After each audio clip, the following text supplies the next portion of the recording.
같이 기도하겠습니다.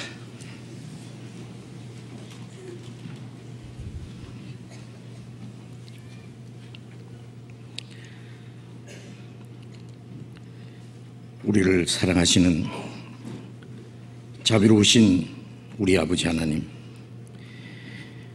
죄 가운데 행하던 저희들, 하나님을 멀리 떠나 이뤄져 있던 저희들을 불쌍히 여겨주시고 우리가 받아야 될 저주와 심판을 주 예수님께서 대신 담당하시고 우리 대신 죽으시고 흘려주신 그 보배로운 피로 우리의 죄를 영원히 씻어주시고 아무 공로 없이 구원해 주신 그 크신 은혜를 인하여 감사를 드립니다. 이 세상에는 참된 평안도 소망도 없지만은 주님께서 우리의 마음속에 참된 평화와 안식을 주셨습니다. 그리고 영원한 하나님 나라에 들어갈 수 있는 영광스러운 소망을 주신 것 인하여 감사를 드립니다.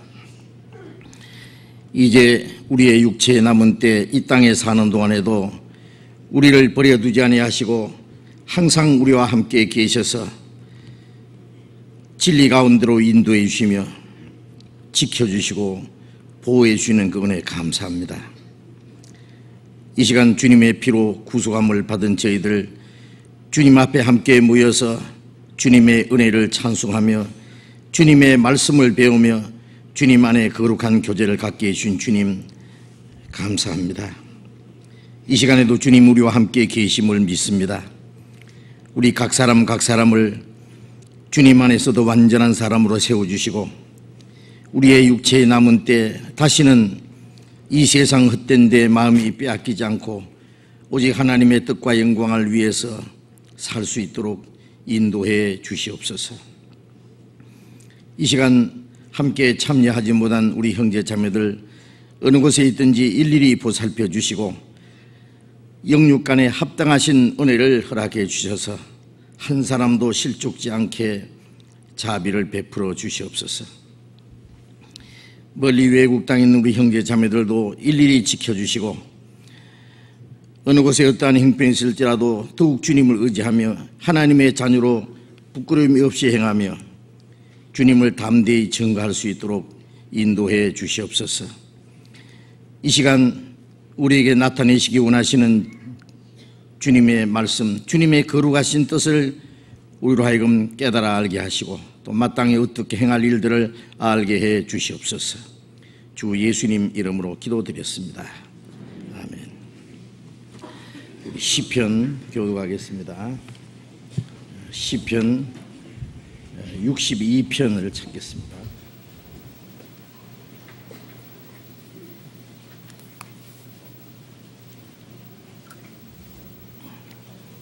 시편 62편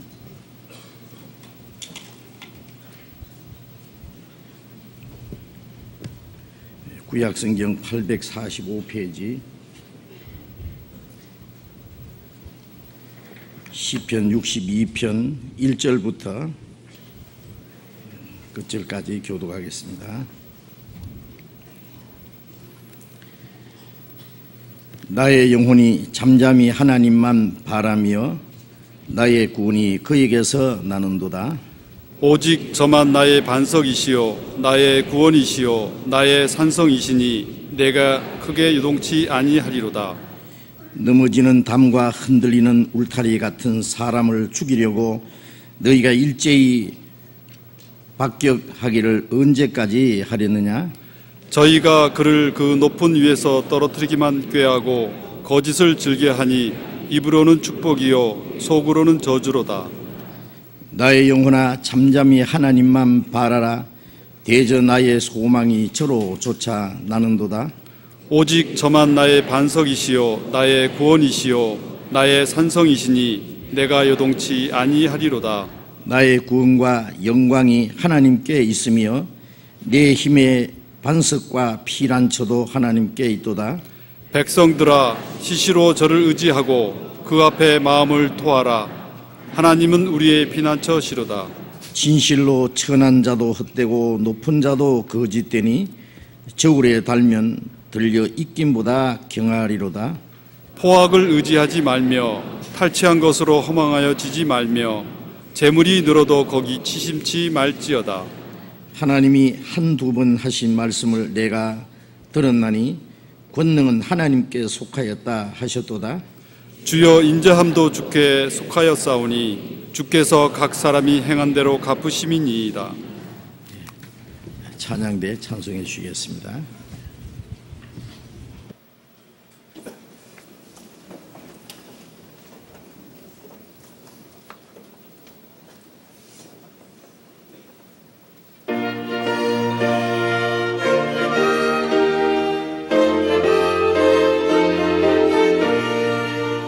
전능하신 주 여호와 우리 목자 되시니 우리들은 아무것도 부족한 것 없도다. 푸른 망초 동산에서 편히 쉬게 하시고 고요한 시냇가로 항상 같이 가도다. 주가 인도하는 대로 어느 지경까지든지 기쁨으로 전해하며 주의 길을 따라가리라.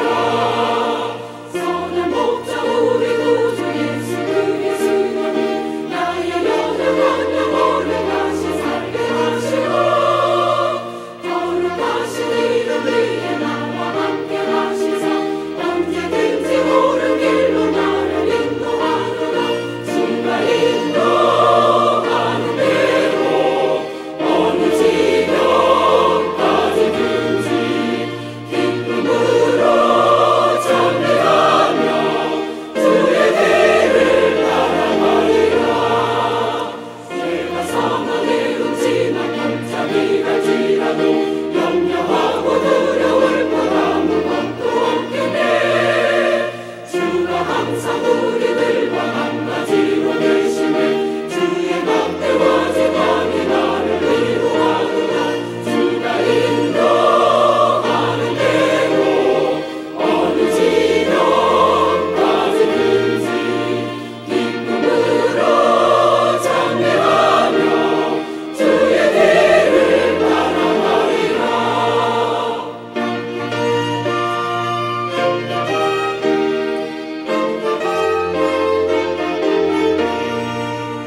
관리하여 원수 앞에 상과 잔을 베푸시 전능하신 하나님의 능력 찬송하겠네. 강림하는 기름으로 내 머리에 바르고 우리들의 받은 자는 차고 넘치는 도다. 주가 인도하는 대로 어느 지경까지든지 기쁨으로 찬양하며 주의 길을 따라가리라. 나 세상에 사는 동안 항상 그치지 않고 은총과 인자하심이 나를 따르겠도다. 우리들은 영원토록 주께 찬송 드리며 거룩하신 주의 전에 세세토록 있겠네. 주가 인도하는 대로 어느 지경까지든지 기쁨으로 찬양하며 주의 길을 따라가리라.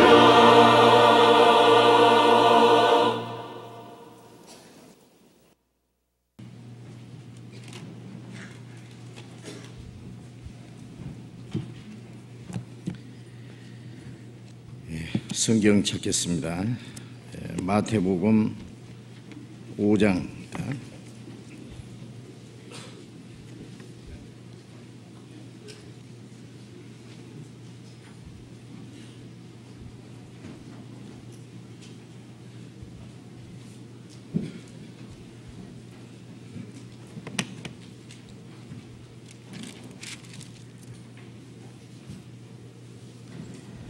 마태복음 5장 17절부터 있습니다.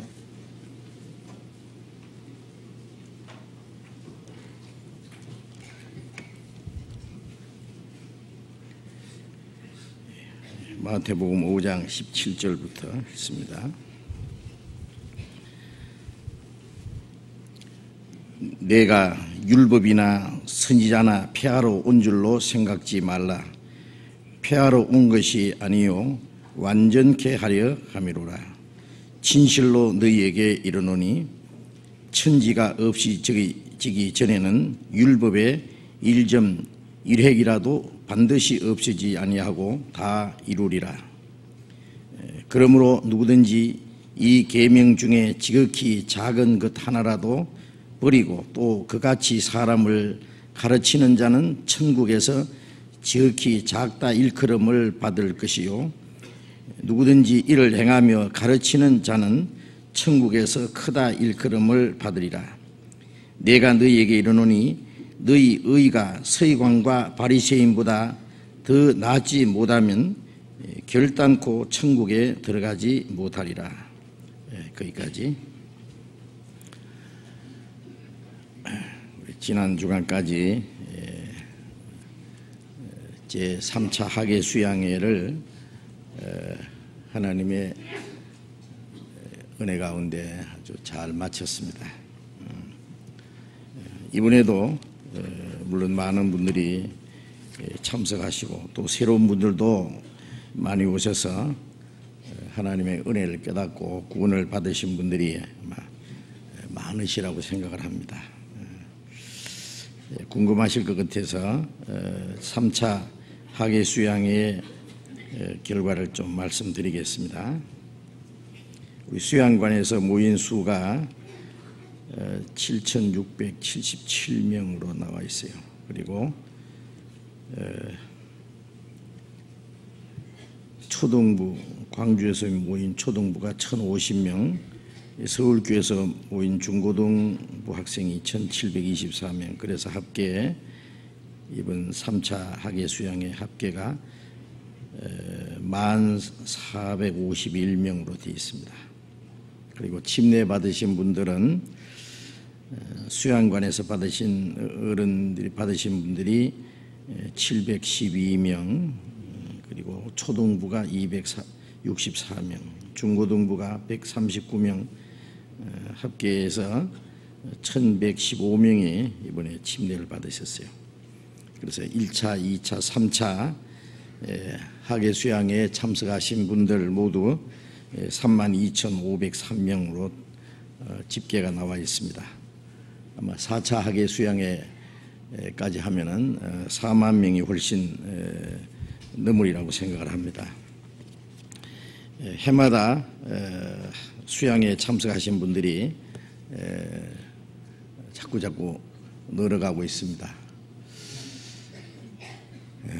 학예 수양에 참석하신 분들이 너무 많아서 학예 수양회 때 오시지 않아도 다른 때에 올 수 있는 분들, 봄과 가을에 참석하실 수 있는 분들을 위해서 중계 수양회, 추계 수양회를 하고 있는데 그 중계, 추계 수양회에 참석하신 분들도 숫자가 자꾸 늘어나고 있어요. 어쨌든 우리가 수양회에 많은 사람들이 참석하고 수가 점점 늘어난다고 하는 것은 그만큼 빨리빨리 복음이 전해지고 날로 구원받은 사람들이 많이 일어난다고 하는 확실한 그 어떤 증거라고 이렇게 생각을 합니다. 우리 교회 수도 점점 늘어나고 또 복음 전하는 목사님과 전도사님, 전도인들도 또 수가 자꾸 많아지고 또 해외에 새로운 지역에 전도하는 전도 지역도 늘어나고 그래서 우리 할 일이 그만큼 많아지고 있습니다. 식구가 많아지면은 온 가족들의 할 일도 그만큼 많아지잖아요.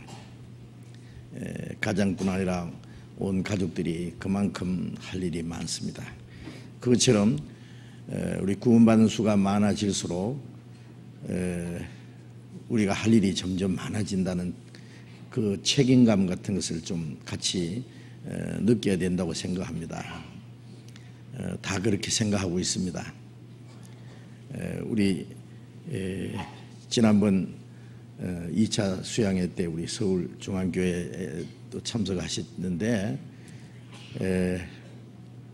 더 많은 사람들에게 복음을 전하기 위해서 벌써부터 기도하시고 또 계획을 세우고 그를 위해서 모처럼 얻은 휴가도 반납하고 시간과 물질과 수고를 투자해서 다른 사람들의 영혼을 구원하고자 하는 그 간절한 마음, 그 하나님 보시기에 얼마나 아름다우시겠어요. 우리에게 복음이 오기까지 얼마나 많은 사람들이 희생했는가를 생각하면은 우리가 다른 영혼들에게 복음을 전하기 위해서 우리가 하는 그 수고는 너무나 작은 것이다고 여겨집니다. 복음을 전해서 우리가 한 사람 한 사람 우리 주변의 사람들이 구원받는 걸 보게 될 때에 우리는 하나님 앞에 더 큰 감사와 기쁨을 느끼고 우리가 이 세상에 사는 목적이 바로 더 많은 사람들에게 복음을 전하는 것이기 때문에 우리의 수고가 헛되지 않게 하나님이 역사를 이루신다는 것을 우리가 알고 있습니다. 나중에 구원받은 사람을 위해서 먼저 구원받은 사람이 또 해야 될 일이 많아요.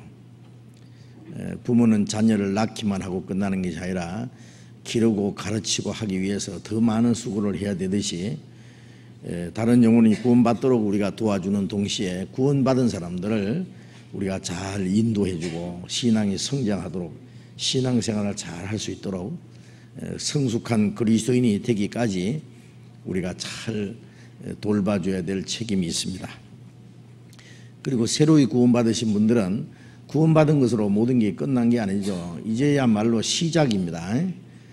사람이 태어나면은 그때부터 이제 모든 게 시작이잖아요. 건강하게 자라야 되고 배워야 되고 자기가 자라는 만큼 할 일이 있고 그래서 자기를 낳아주신 부모님의 은혜를 보답하게 되고 그리고 훌륭한 일도 할 수 있는 것처럼 이제 구원받은 사람들은 이제 신앙이 성장해야 되는데 그것은 혼자서 되는 것이 아니라 먼저 구원받은 성도들과 함께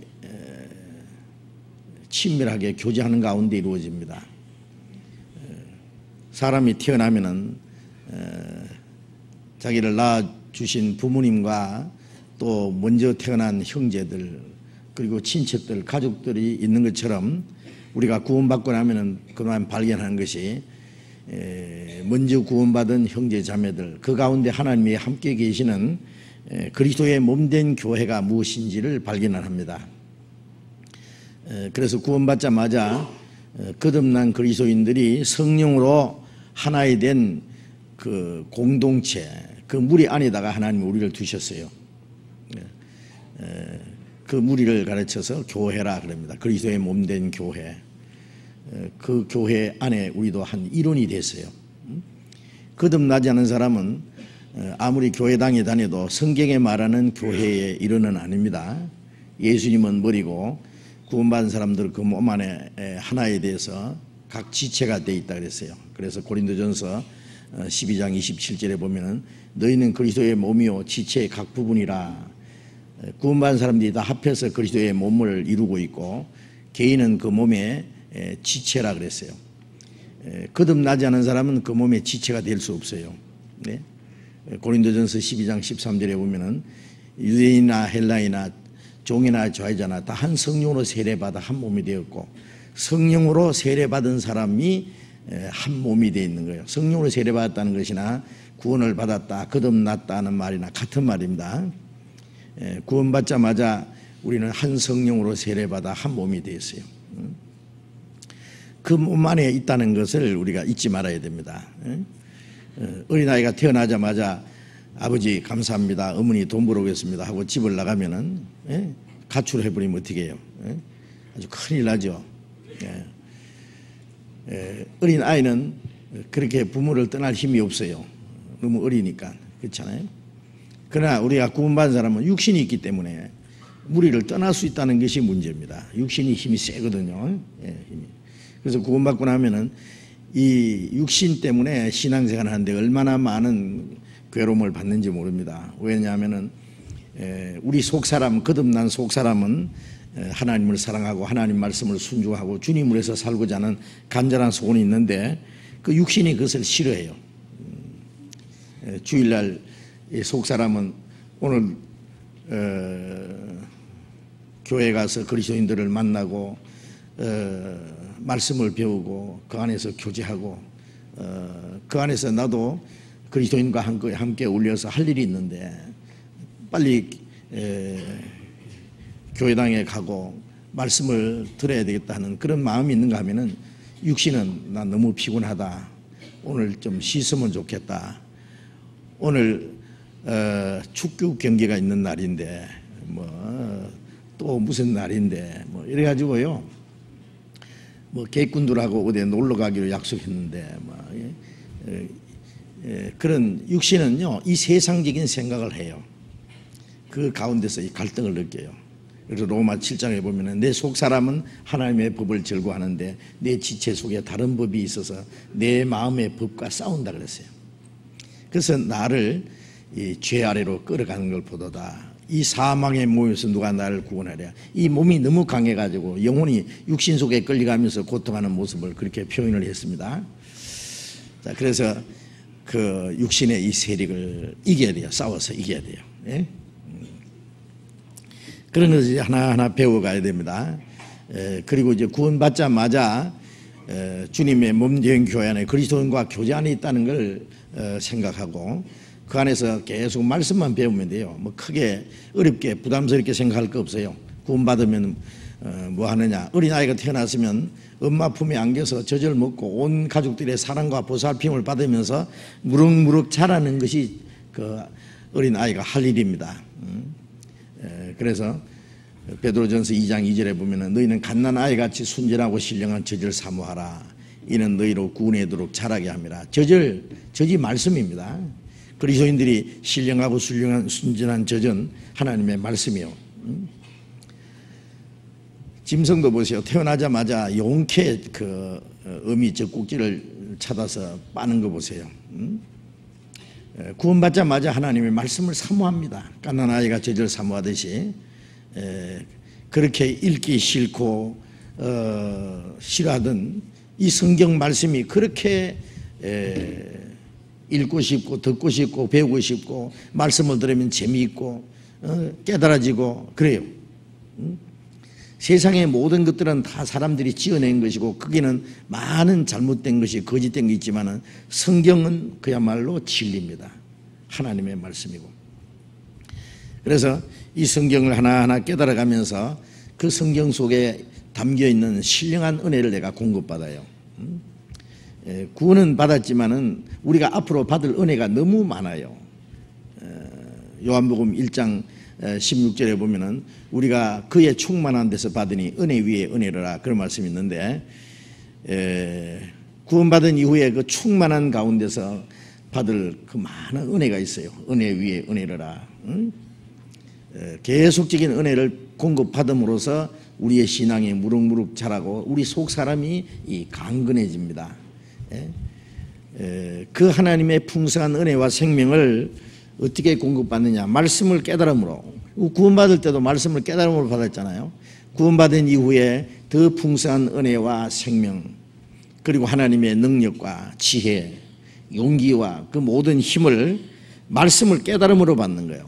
말씀을 깨닫는 가운데 우리 마음이 점점 더 충만해지고 우리 신앙이 이제 성숙해져서 이제 조금만 신앙이 성장하면은 자기를 이기고 세상을 이기고 마귀를 이기고 세상의 어떤 환난과 고난도 이기고 이제 의젓하게 하나님의 자녀로서 그리스도인으로서 당당하게 살아갈 수 있는 그 힘이 생깁니다.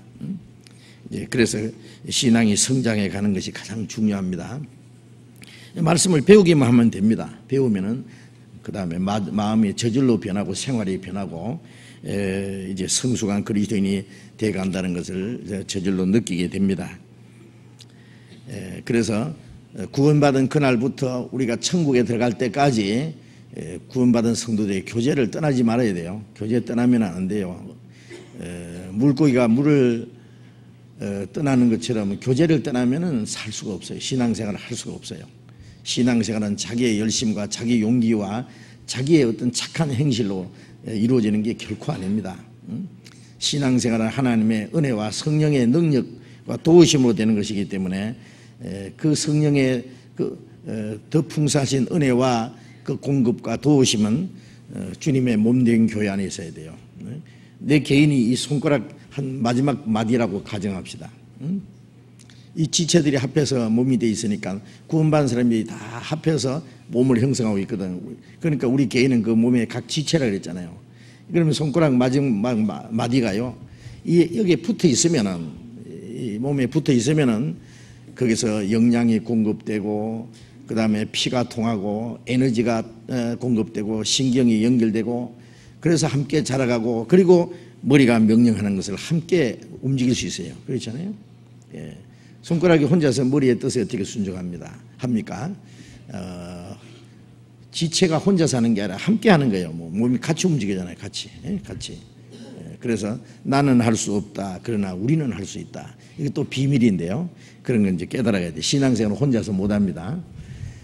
우리가 그리스도인이 서로 사랑하는 생활도 하나님의 뜻대로 살고 주를 위해서 살고 복음을 전하고 할 일이 많은데 그 혼자 힘으로 되는 게 아니에요. 그 우리라는 그 무리 안에, 그래서 에베소서 3장 20절에 보면은 우리 가운데 역사하시는 능력대로 우리의 온갖 구하는 것이나 생각하는 것에 넘치도록 능히 하실 이에게 그런 말씀이 있는데, 우리 가운데 구원받은 성도들 무리, 우리 가운데 하늘에 계신 우리 아버지, 하나님을 아버지라고 부를 수 있는 그 우리입니다. 우리 가운데 역사하시는 능력, 그 하나님의 능력이 우리 가운데 계셔서 역사하시거든요. 우리 개인을 변화시키고 신앙이 성장하고 하나님 뜻대로 살게 하고 다른 영혼을 구원받게 하고, 그 하나님의 능력이 우리 가운데 계셔요. 우리 가운데. 그 우리라는 무리 안에 그러니까 꼭 붙어 있어야 됩니다. 그래서 이 본드로 딱 안 떨어지게 붙이듯이 이 하나님의 말씀으로 딱 붙여야 돼요. 절대 떨어지면 안 됩니다. 죽어도 떨어지면 안 됩니다. 아시겠죠? 교회를 떠나면은 그때부터 이제 신앙이 실패해요. 완전히 실패해요. 어떤 사람 말하기를요, 구원은 여기서 받았지만 아무 교회나 가면 되는 게 아니에요. 아무 교회가 정말 그 구원을 받고 복음이 전해지고 하나님 역사하시는 교회 같으면야 똑같은 교회예요. 그러니까 우리 교회가 천국에요. 곳곳에 있잖아요. 또 외국에도 많이 있고, 또 우리 말고도 확실히 거듭난 그리스도인들의 교회가 있습니다. 그런데 한 가지, 그 교회를 찾기가 어려워요. 솔직히. 어떤 사람 내가 예수를 믿고 싶은데 어느 교회 가면 좋겠습니까? 그렇게 묻는다면은 솔직히 추천할 만한 교회가 별로 없어요. 가봐야 성경을 정확하게 깨닫게 하지 못하고 구원받게 못하거든요. 그게 참 안타까운 일입니다. 그래서 거듭난 그리스도인들이 모여서 정말 복음을 활발히 전하는 그 교회는 찾기가 참 어렵고, 거듭난 그리스도인들을 만나기도 어려워요. 그러니 어떻게 아무 교회나 다니면 된다는 말을 할 수 있어요? 그냥 주일날 가서 찬송 부르고 기도하고 그냥 그 예배한다 그러잖아요. 그리고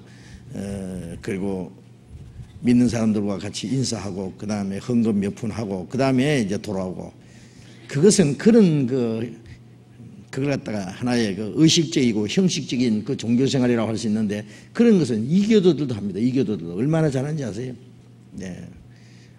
알라를 섬기는 회교들도 하루에 몇 차례씩 알라를 향해서 기도를 합니다.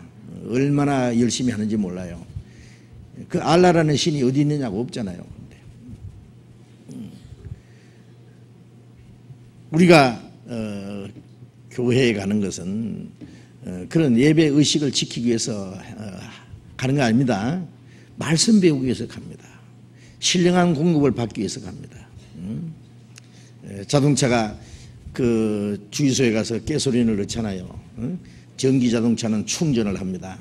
그래가지고 또 달리는 거예요. 얼마 지나면 또 충전을 해요. 또 가솔린을 넣고. 그처럼 우리가 함께 말씀을 배우는 가운데 더 풍성한 은혜와 능력을 받고, 그리고 살아가고 또 공급받고 우리 믿음이 자라고, 그리고 서로 사랑하고 서로 붙잡아주고 서로 도와주고 그럴 수 있는 곳이 어디냐? 교회다. 교회. 저는 구원받고 나서 4년 동안 이 교회가 무엇인지 가르쳐준 사람이 아무도 없었어요. 내 혼자 열심히 죽을 고생을 했는데 4년 동안요 전도한다고 다녔는데 나중에 알고 보면 다 철저히 실패를 했어요. 고생만 했지 수고만 했지 결국 결과가 없어요. 그 이유가 뭐냐? 내 혼자 하려고 하니까 되겠어요? 어린 아이가 나자마자 돈 벌러 다니는 시기입니다. 고생만 실컷 했지 아무것도 아니에요. 그 4년 후에 발견한 것이 교회라는 걸 발견했어요. 이 교회라는 것을 처음부터 깨닫고 그 교회 안에 계속 머물러 있는 사람은 참 복된 사람입니다. 많은 사람들이 구원받고 나서 교회가 뭔지 모르고 헤매는 사람들도 많이 있어요. 그러니까 신앙생활에 구원을 받았는데 신앙이 도무지 생활도 마음도 변하지 않고 기쁨도 꺼져버리고 자기 가족들도 한 사람도 전도도 못하고 아무것도 안 되는 거예요. 그 참 불행스러운 일입니다. 그런데 요즘에는 구원받자마자 교회가 뭔지를 다 가르쳐주고 교회 안에 딱 붙도록 옆에 도와주고 붙잡아주고 교제해주고 그 참 축복이에요. 좋은 부모님과 가족들이 있어서 보살핌 받는 그 자녀는 복되잖아요. 태어나자마자 고아가 되면 얼마나 불행해요. 구원받은 사람도 교회 안에 있지 않으면 고아와 같아요. 그럼 어떻게 됩니까? 고아가 돼서 이제 자기 마음대로 자라면 나중에는 불황아가 되는 거예요. 불황아.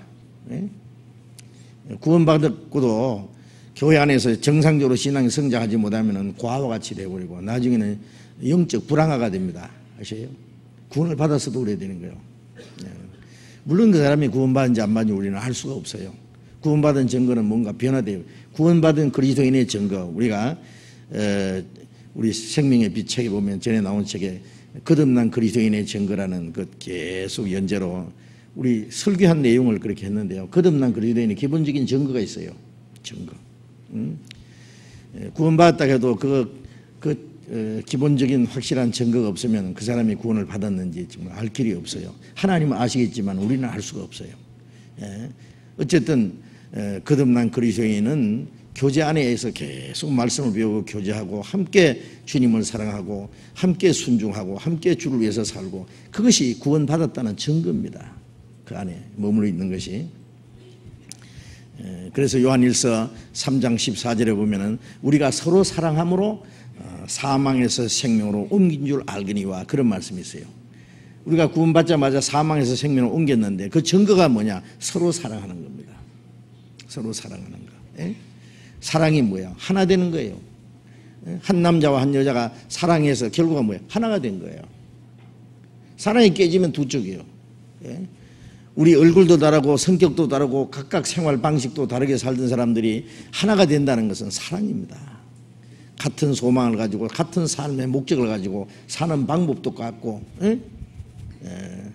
한 하나님 아버지 한 믿음 한 소망 안에서 살아갑니다. 그래서 사랑은 하나 되는 거예요. 하나 되어 있는 그것은 사망에서 생명을 옮긴 증거다 그 말이에요. 증거. 사랑하지 않는 사람, 즉 주님 안에서 하나가 되지 못하는 사람은 아직 사망에 거하는 것이다. 생명으로 옮겼다는 증거가 없다. 그런 말씀입니다. 그렇게 생각하시고 교제 안에 계속 머물러서 이제 말씀 안에서 계속 우리 신앙이 성장하는 것이 그 하나님의 뜻입니다. 이제 우리 주일 아침에 마태복음을 지금 계속 공부를 하고 있습니다. 마태복음, 이제 마태복음 5장을 배우는데 지난 시간에는 거듭난 그리스도인들에게 너희는 세상의 소금이다, 세상의 빛이라고 말씀하신 그 주님의 뜻을, 그 말씀의 뜻을 생각해 봤습니다. 오늘도 이제 아주 중요한 말씀 우리가 읽었습니다. 마태복음 5장 17절 다시 읽겠습니다. 내가 율법이나 선지자나 폐하러 온 줄로 생각지 말라. 폐하러 온 것이 아니요 완전케 하려 함이로라. 율법이나 선지자나 폐하러 온 것이 아니다. 왜 예수님이 이 말씀하셨느냐 하면은 그 당시에 유대 종교가들은 예수님을 미워하고 비난하고 핍박했어요. 왜냐하면 예수님은 안식일에 병자도 고치시고 또 유대 종교가들을 그 위선과 거짓을 신랄하게 꾸짖고 책망하셨어요. 그러니까 그들은 예수님을 싫어하는 거예요.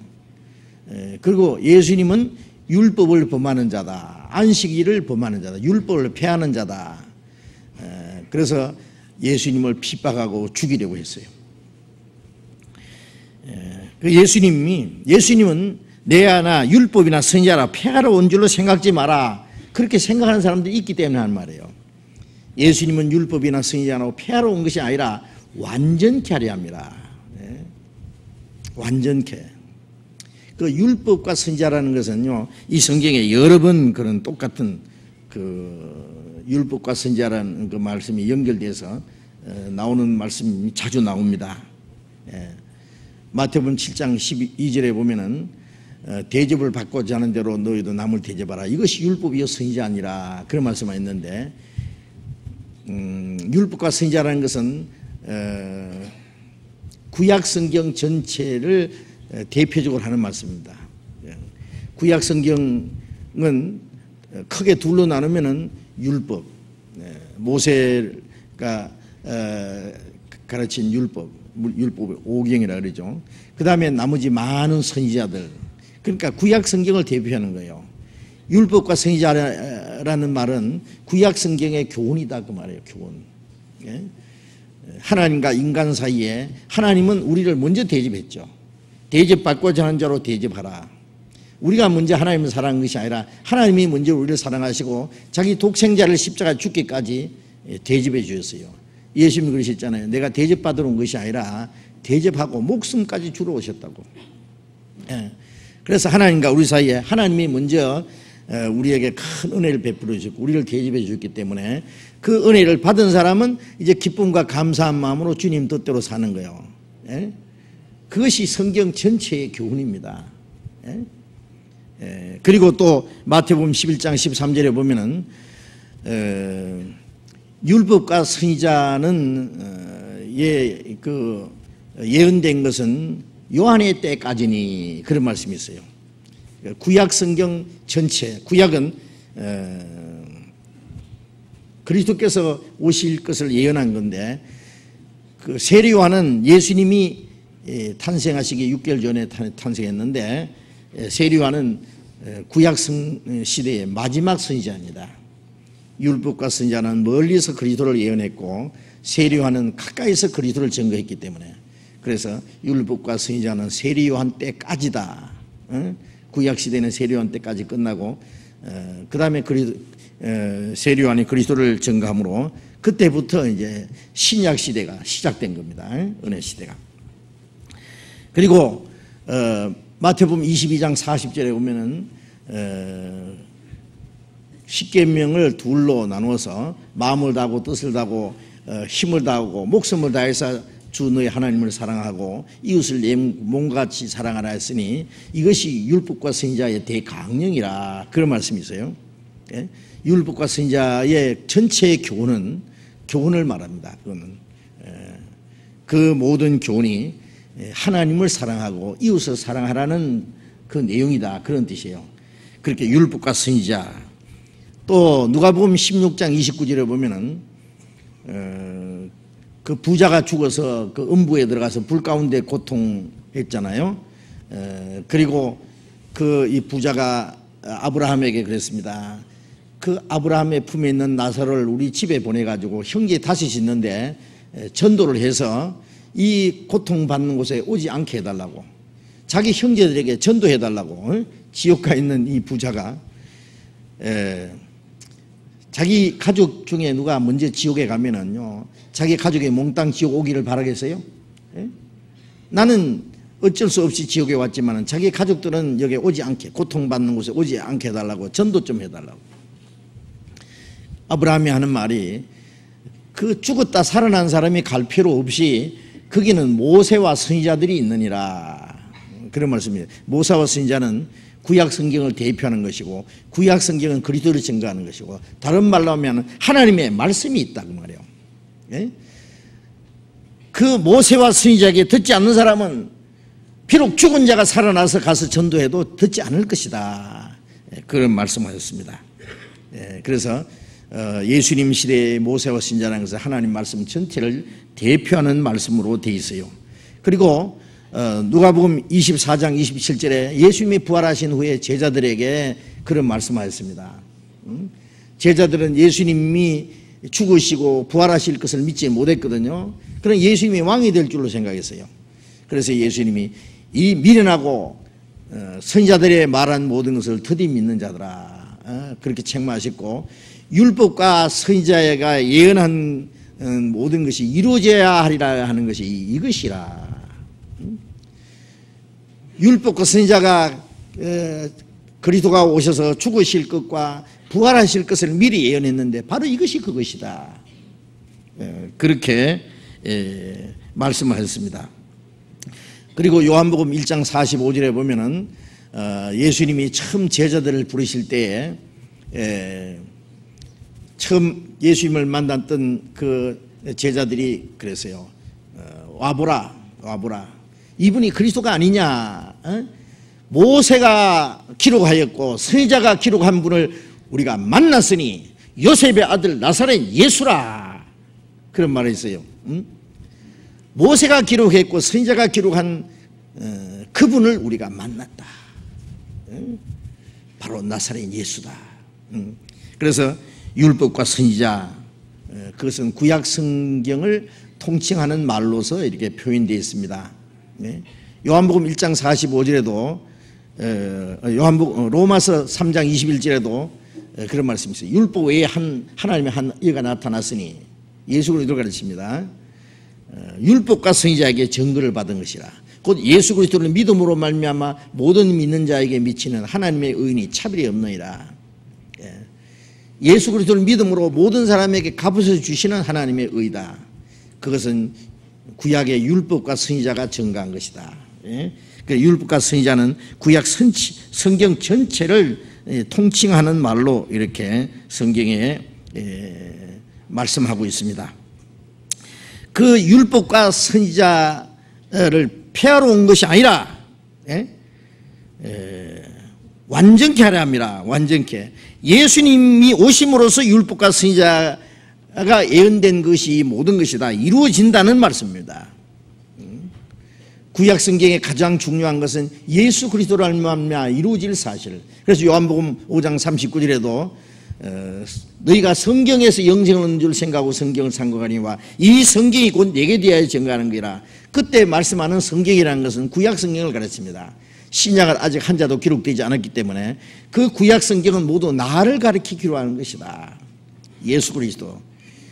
구약 율법에 제사 드리는 법이 많이 나와요. 그 중에 가장 중요한 것이 속죄 제사인데 양이나 염소나 송아지를 잡아서 이스라엘 백성들의 죄를 사하는 속죄 제사인 건데 그것은 훗날 예수 그리스도께서 한 마리 어린 양처럼 속죄 제물로 십자가에 죽어서 이스라엘 죄뿐 아니라 온 세상 죄를 담당하시고 죄를 사하시는 그리스도를 가르치는 거예요. 그래서 보라 세상 죄를 지고 가는 하나님 어린 양이라 그랬잖아요. 히브리서 9장 12절에 염소와 송아지의 피로 아니하고 오직 자기 피로 영원한 속죄를 이루셨다. 또 히브리서 10장 12절에는 우리 죄를 인하여 한 영원한 제사를 드리시고 하나님 우편에 앉으셨다.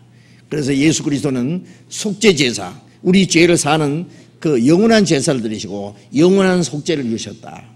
그래서 구약 시대에 그 속죄 제사 그 모든 것은 예수 그리스도께서 완전히 이루신 거예요.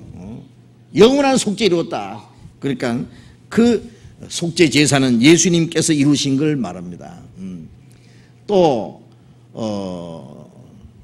무엇을 먹고 무엇을 먹지 말고 또 한 달에 한 번씩 지키는 월삭이나 일주일에 한 번씩 지키는 안식일이나 1년에 한 번씩 지키는 절기나 그 모든 것들 골로새서 2장 6절에 보면은 먹고 마시는 것이나 월삭이나 안식일이나 절기나 그런 것을 인하여 누구든지 너희를 평론하지 못하게 하라. 이것은 장래의 좋은 일의 그림자이다. 그 모든 것은 예수 그리스도로 말미암아 이루어질 것의 하나의 그림자다. 그림자가 있으면 실체가 있는 거예요. 예? 안식일은 예수님이 십자가에서 죽음으로 다 이루었다. 너에게는 평강할지어다. 우리 영혼에 안식을 주실 것을 말하는 것이고, 또 절기라고 하는 것은 유월절은 예수님이 유월절 양으로 죽으실 거, 예수님은 부활하심으로 예수님이 초국절 부활하심으로 부활의 첫 열매가 되실 걸 가르치고, 오순절에는 예수님이 부활하시고 성천하신 후에 성령이 강림하실 걸 말하는 거예요. 또 몇 달 후에 나팔절이나 대속죄절, 초막절, 그것은 앞으로 이루어질 것. 예수님이 다시 재림하실 때 이제 마지막 나팔 소리가 들리면 구원받은 성들이 들려 올라가고, 그 다음에 이스라엘 민족들이 마지막 구원받는 그 속죄절이 있고, 그 다음에 예수님이 지상 재림하셔서 천년왕국이 이루어지는 것이 그게 초막절이거든요. 그래서 장래에 이루어질 것에 대한 그림자였다. 그래서 절기는 이미 이루어진 것도 있고 앞으로 이루어질 것도 남아 있습니다. 또 그 어떤 짐승을 먹고 어떤 짐승을 먹지 마라, 그것은 깨끗한 짐승을 먹고 부정한 짐승을 먹지 마라, 그런 것들은 그리스도인들이 생활 속에, 이제 성령을 따라서 사는 생활 속에 이루어질 것들을 가르치는 거예요. 그 규례와 그 다음에 모든 그 도덕적인 교훈들은 구원받은 그리스도인들의 신앙생활 속에 이루어질 것들. 어쨌든 구약 성경에 기록된 그 모든 율법들은 예수님께서 이루셨고 또 앞으로 이루어질 것과 그리스도인들의 생활 속에 이루어질 것들이 되어 있는 겁니다. 그러니까 그 모든 것은 주님으로 말미암아 이루어지는 거예요. 주님으로 말미암아. 그래서 유대인들이 생각하는 것 같이 율법과 선지자를 폐하러 온 것이 아니라 완전케 하려 합니다. 완전케 한다는 것은 모든 것이 이루어진다는 것을 말합니다. 그리스도는 율법을 완전케 하시는 분입니다. 율법을 결코 폐하는 분이 아니죠. 율법의 의인은, 율법의 의인은요, 어렵게 살아는 거죠. 어렵게 하나님의 공의를 표현한 거예요. 율법은 하나님의 말씀에 순종하는 자는 복을 받고 하나님의 말씀을 거역하는 자는 저주받는다 그 말이에요. 그 율법이 명하는 그 의인은 주님이 십자가에서, 주님이 생활 속에서 실제로 이루어졌습니다. 우리는 죄 가운데 태어났습니다. 그래서 타락된 이 마음을 가진 사람은 아무도 율법을, 의를 이룰 수가 없어요. 죄인이 어떻게 하나님의 의를 이룰 수 있겠어요? 그러나 예수님은 죄 없이 나셨습니다. 한 인간으로 나셨지만 아담의 자손이 아니잖아요. 죄 없이 나셨고, 그런 죄를 지은 일이 없고, 그런 율법을 완전히 지킨 분입니다. 그래서 예수님의 그 생애 속에서 하나님의 율법의 의가 이루어졌다는 걸 알아야 됩니다. 율법의 의는 이루어지지 않고 없어지는 게 아니라 우리가 못 이루는 것을 예수님이 대신 이루신 거예요.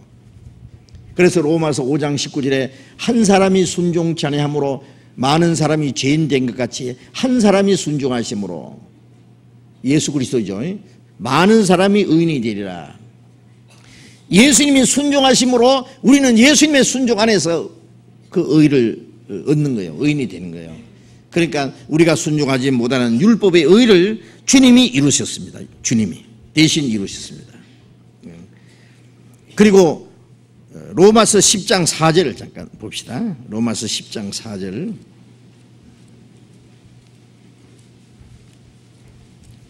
로마서 10장 4절 같이 읽겠습니다. 그리스도는 모든 믿는 자에게 의를 이루기 위하여 율법의 마침이 되시니라. 그리스도는 모든 믿는 자에게 의를 이루기 위하여, 우리에게 그 의를 주시기 위해서 그 말이에요. 주님이 우리의 의가 되시기 위해서 율법의 마침이 되죠. 율법의 마침이라는 것은 율법을 주님이 이루셨다는 말이에요. 무조건 율법은 이루어지지 않고 끝나지 않습니다. 주님이 율법의 의를 이루신 거예요. 율법이 그 원하는 명하는 그 의를 주님이 완전히 이루셨고, 그 완전히 의를 이루신 그 의를 우리에게 주셔요. 또 우리가 범한 율법을 범한 그 율법의 저주는 또 어떻게 합니까? 그거 우리가 받아야 되는데 주님이 대신 받으셨잖아요. 갈라디아서 3장 13절을 보겠습니다. 갈라디아 3장 13절, 신약 305페이지 갈라디아 3장 13절 같이 읽읍시다.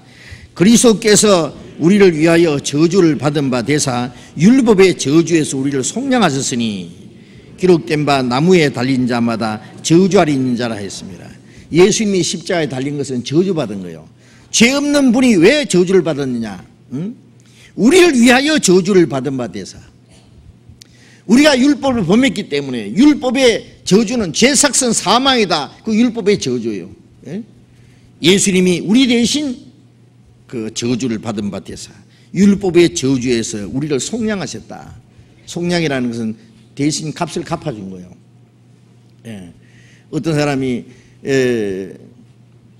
몽땅 빚을 져서 빚을 못 갚으면 이제 종으로 팔려갑니다. 근데 다른 사람이 그 돈을 주고 대신 사주는 거, 그걸 속량이라 그래요. 속량. 우리가 죄값으로 지옥으로 팔려가는데 주님이 자기를 대신해서, 자기 몸을 대신해서 죽어주시고 저주를 받았어요. 십자가는 저주예요. 저주. 우리가 받을 저주를 주님이 대신 받음으로 율법의 저주를 우리 속량하셨으니, 그러니까 율법의 저주도 예수님이 다 이루셨죠. 율법의 의도 이루셨고 율법의 저주도 이루어졌습니다. 그러면 율법의 요구는 어떻게 이루어지느냐?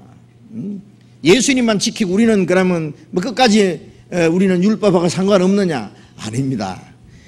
율법의 요구가 이제 구원받은 사람들을 통해서 이루어져요. 율법의 요구가. 로마서 8장을 보겠습니다. 로마서 8장,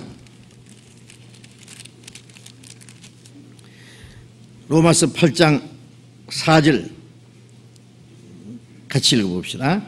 육신을 좇지 않고 그 영을 좇아 행하는 우리에게 율법의 요구를 이루어지게 하려 합니다. 육신을 좇지 않고 그 영을 좇아 행하는 우리에게, 자, 구원을 받은 사람에게 하는 말입니다. 이 말씀은 거듭난 사람은 이제 육신을 따라 살지 않고 성령을 따라 삽니다. 성령을 따라 살게 될 때에 율법의 요구가 이루어지게 합니다. 율법의 요구가 뭐냐? 사랑입니다. 마음을 다하고 목숨을 다해서 하나님을 사랑하고 이웃을 내 몸같이 사랑하라. 그게 율법의 요구예요. 우리가 성령을 따라 살면은 그 율법의 요구가 이루어져요. 율법을 지키려고 해서 이루어지는 게 아니라 성령을 따라 살면 율법은 저절로 이루어지는 거예요. 아시겠어요? 그래서 구원받은 사람들은 율법을 범하는 게 아니라 율법이 생활 속에 저절로 이루어져요. 구원받은 사람은 마음을 다하고 목숨을 다해서 하나님을 사랑하거든요. 왜? 하나님이 자기 독생자를 우리를 위해서 목숨을 버리기까지 사랑하셨기 때문에 우리도 주님을 목숨을 다해서 사랑합니다. 그리고 하나님을 사랑하기 때문에 이웃을 사랑합니다. 내 몸같이. 그러니까 율법의 요구가 이루어져요. 거듭나지 않은 사람은 그거 이룰 수 없는 거예요. 그래서 갈라디아 5장 16절에 너희가 성령을 따라 행하면은 육체의 소욕을 이루지 아니하리라. 성령을 따라 살면 율법 아래 있지 아니하리라. 그 말씀들이 뭐냐면은 성령을 따라 살면은 육체의 욕심을 이루지 않아요. 성령을 따라 살면은 율법 아래 있지 않아요. 율법을 이루려고 사는 게 아니에요. 우리는 율법은 사실은 구원을 받지 못한 사람에게 위해서 주신 거예요. 구원받은 사람은 율법 위에, 그 위에 있어요. 율법을 보고 율법을 지키려고 하는 게 아니라 성령이, 생명과 성령의 법이 있어요. 그 성령을 따라 살면은 율법은 자동적으로 이루어지는 거예요. 아시겠어요? 구원받고 나면은 하나님 뜻대로 살고자 하는 소원이 있어요. 그 하나님의 뜻대로 살게 되면, 로마서 8장 12절에 무릇 하나님의 영으로 인도함을 받는 그들은 하나님의 아들이라. 하나님의 아들은 하나님의 영으로 인도를 받아요.